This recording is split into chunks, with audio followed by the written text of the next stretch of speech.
Hello friends, అందరికీ good afternoon అండి. ఇప్పుడు టైం వచ్చేసి దగ్గర దగ్గర 11:30 అంతా అయిపోద్ది.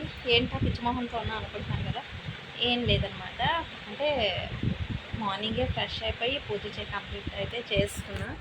ఇంకా కనీక్ష అయితే స్కూల్కి వెళ్ళిన తర్వాత అయితే ఇంట్లో పని అయితే స్టార్ట్ చేసామండి.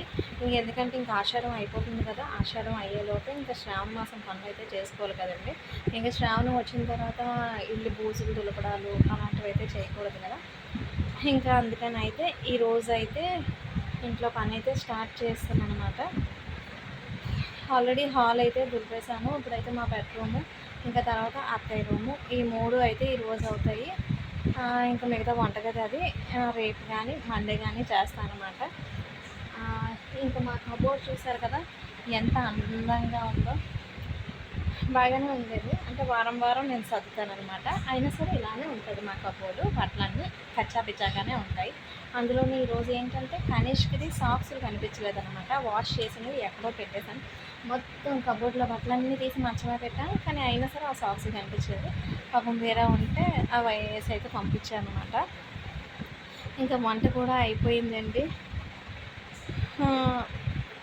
ఇంకా మార్నింగ్ నుంచి అయితే ఏం తినలేదు. ఎందుకని అంటారా, నాకు ఎక్కువ పని ఉన్నప్పుడు అయితే నేనైతే తిన్నానా నేనైతే ఇంకా పని చేయను.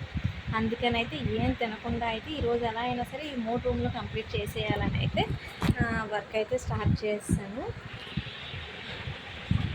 ఇంక ఈరోజు షార్ట్స్ కూడా చేయనండి, ఈ వీడియో ఒక్కటే మేబీ అనుకుంటున్నాను, నాకు తెలీదు.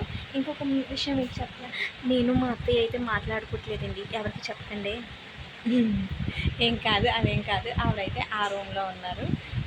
చెలక్కాయలు ఉంటాయి కదా, మా తెలిసిన వాళ్ళు అయితే ఇచ్చారు, అవైతే పిక్కలు చేస్తున్నారంట. అలాంటి పనులు అయితే నేను అస్సలు నేను చేయను. ఇంకా ఆవిడైతే అక్కడ చేసుకుంటున్నారు, నేనైతే ఇక్కడ చేసుకుంటున్నాను అనమాట. కనీక్ష వచ్చినప్పటికైతే మా పనులన్నీ ఈరోజు కంప్లీట్ చేసుకుంటాము. Okay friends, bye bye. మీరు కూడా శ్రావణ మాసం పనులు అయితే స్టార్ట్ చేసేసుకోండి మరి. Okay, bye bye.